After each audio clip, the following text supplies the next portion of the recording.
Hello my friend, welcome ulit sa aking channel. At ang gagawin natin ngayon ay periodic maintenance 55,000 km check up Nissan Navara 2022 model.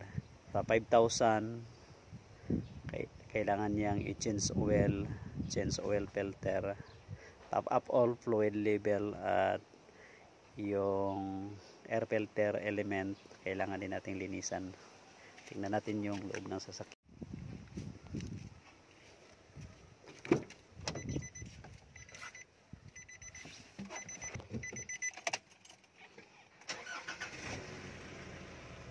Umpisahan na natin ang ating PMS. Buksan natin ang hood.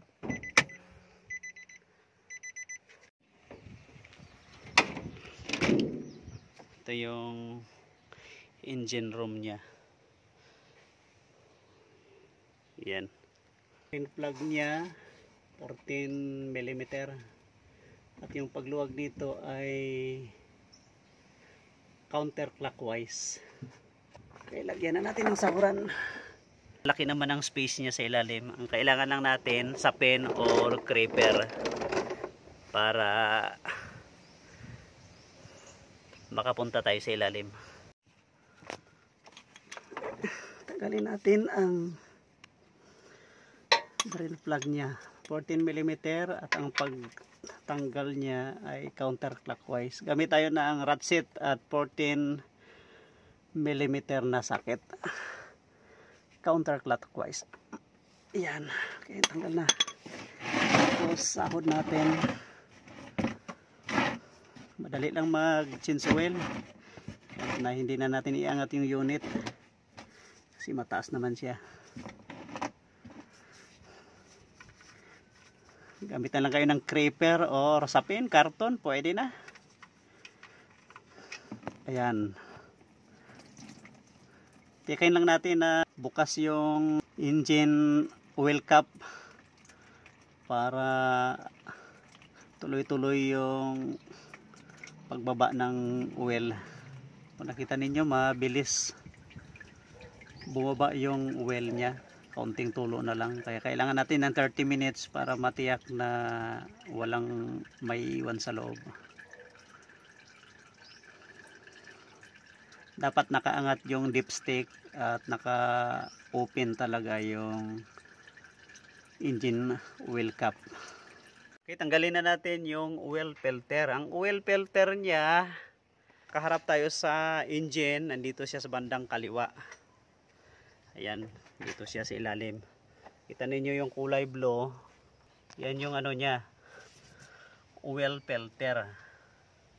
Ngayon, ang ginagawa ng marami kapag tinatanggal nila yan, dito nila tinatanggal sa ilalim ng gulong, sa left side ng gulong. Kapag nakaharap sa engine, ito yan, nandito nila tinatanggal yan sa ilalim. Yan din siya, pwede din naman. At madalas tinatanggal nila itong plastic cover na ito. Ito. Yan, kailang medyo marami-rami din yung tanggalin. At kahit na matatanggal nila yan, ay malayo pa rin kapag dudukutin. Yan, hindi ko pa rin naaabot. Yan, medyo malayo. Yan siya. Kaya sa akin, ang ginagawa ko mas madali, ang tinatanggal ko na lang ay itong fuse box. Madaling tanggalin ito. Kailangan lang ninyo yung 10 mm na T-type or kahit spanner. Ito siya. Yan. Ito nakakabit yung 10 na nut niya dito sa fuse box mismo. At dito ay mayroong lock siya na isang lock dito sa likod. Sikwat lang siya ng kaunti. Tanggalin natin. Ayan, isang nut lang yan. Kaya mas mabilis at madaling dukutin. Mayroon ditong isang maliit na lock sa fuse box. Ito yan. Yan, ito mismo. Ito. Yan. Angat nyo lang yan ng konti. Yon. Pag Pag nabunutan natin yan, ilagay lang natin sa gilid. Yan. Kaya kung nakita ninyo, ang luwag na. Yan na siya. Kaya pwedeng gagamit ng oil filter na rinse. Pwede rin yung belt na ginagamit nila, oil filter belt type. At napakadali. Kaya ito yung gagamitin natin na rinse. Oil filter rinse. Kung mayroon kayong ganito, mas madali. So yan.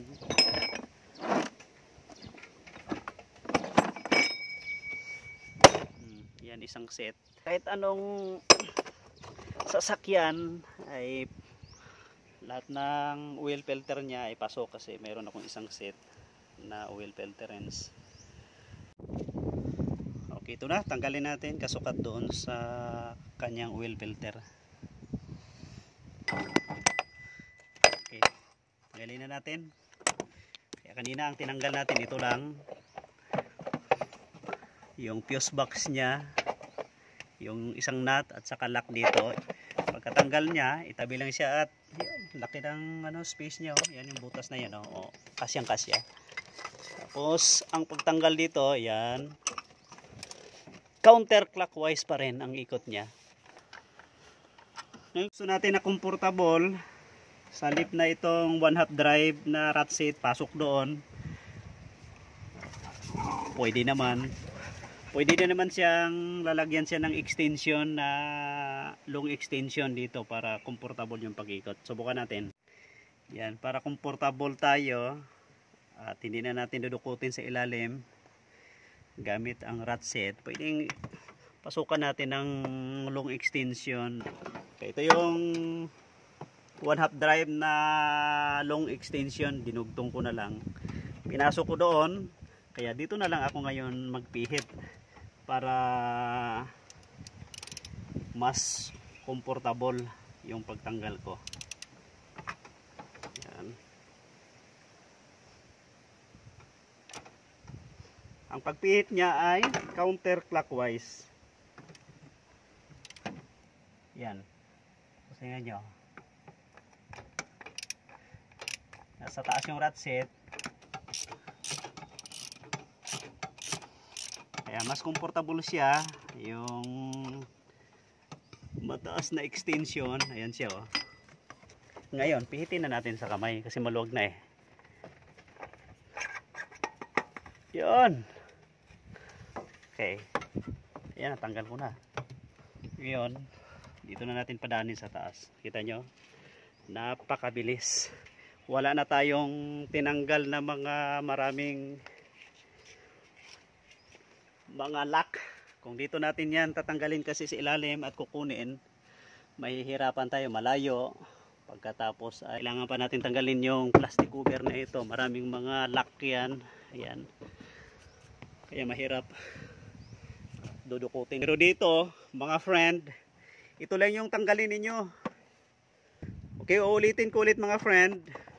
Ito lang yung tanggalin ninyo. Itong fuse box mismo.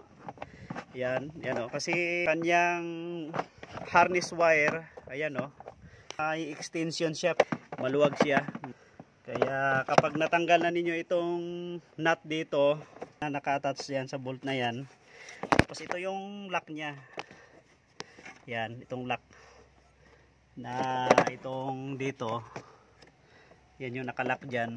Kaya dalawa lang tanggalin nyo dito. Set aside. Pagkatapos ito na, napakaluwag. Ayan, nandun siya oh. Napakaluwag. Pwede na ninyong tanggalin dito. Pagkatapos ay dito sa taas yung kuha niya. Napaka-safe, napakadali at napakabilis. Ganun lang ka-simple magtanggal ng oil filter element ng Navara Nissan. Ganun kasimple. Kahit na wala kayong tools, ang tools lang ninyo ay ilang piraso lang. Sa drain plug niya ay 14 mm. At dito sa pagtanggal ng oil filter rinse niya, pwedeng belt o pwede nyo pihitin ng kamay. Gagamit lang kayo ng papel diliha. Kasi hindi naman gaano kahigpit yan yung oil filter element niya, dahil kung over torque kasi yan, masisira din yung o-ring niya ng oil. Kaya kailangan tamang-tama lang yung pihit niya, na hindi siya ganon kahigpit, hindi rin siya maluwag. Kaya tamang-tama lang siya para hindi masira yung o-ring. Habang pinapatagas natin yung oil, ay lilinisan na rin natin ng air filter element. Yan, ito yan. Air filter element. Yan yung mga lock niya, tanggalin natin. Yan. Tapos bunutin na natin.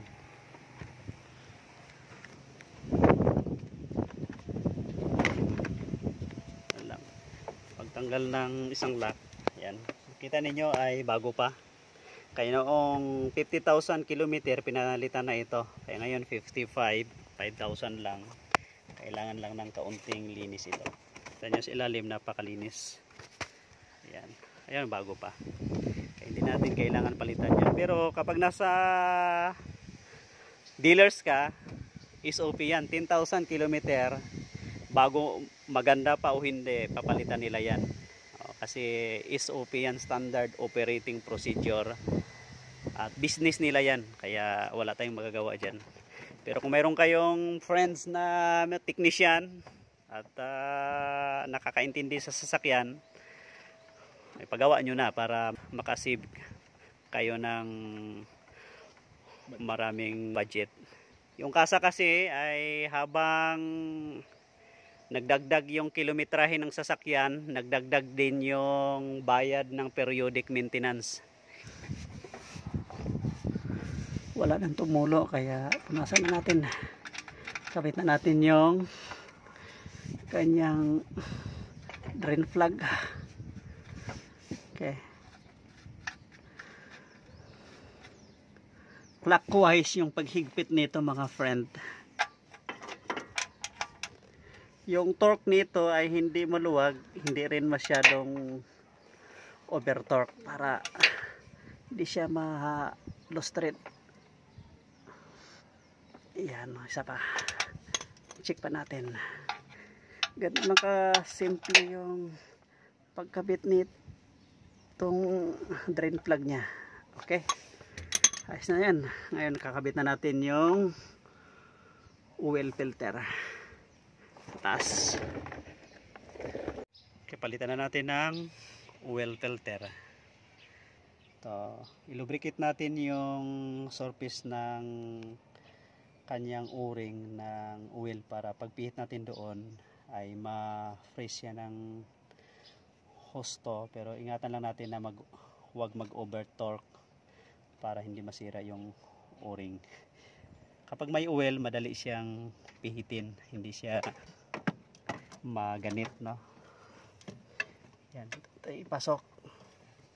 Ayun, napakabali. Madaling ikabit niya. Pasok na siya.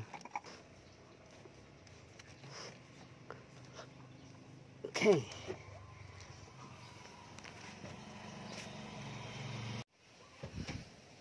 Okay, lagay na natin yung oil filter rinse para mahigpitan natin ng maayos. Okay, yan na. Ayan na, kasalpak na siya sa ilalim. Pasok na natin itong long natin extension. Para dito na natin sa taas higpitan. Higpit nito ay clockwise. Yan. Sila nyo.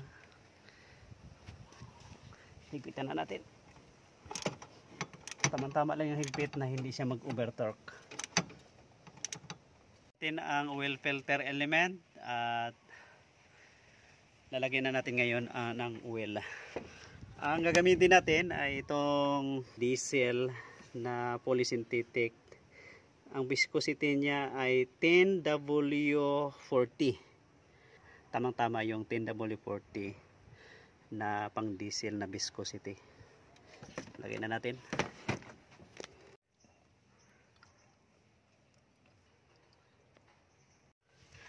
Kabit na natin yung engine oil cap. Tapos paandarin natin ng 5 minutes. Start na natin ang engine ng 5 minutes at susukatin natin mamaya ang oil level. Engine start.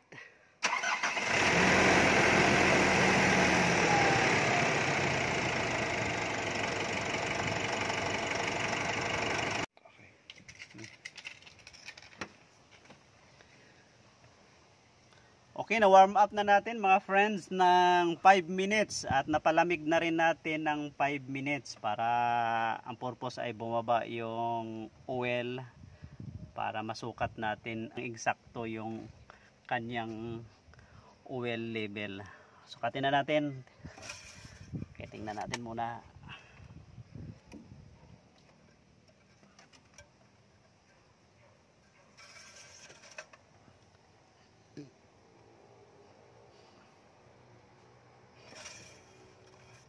Tingnan natin kung nakaabot dito sa recommended oil level ng Nissan.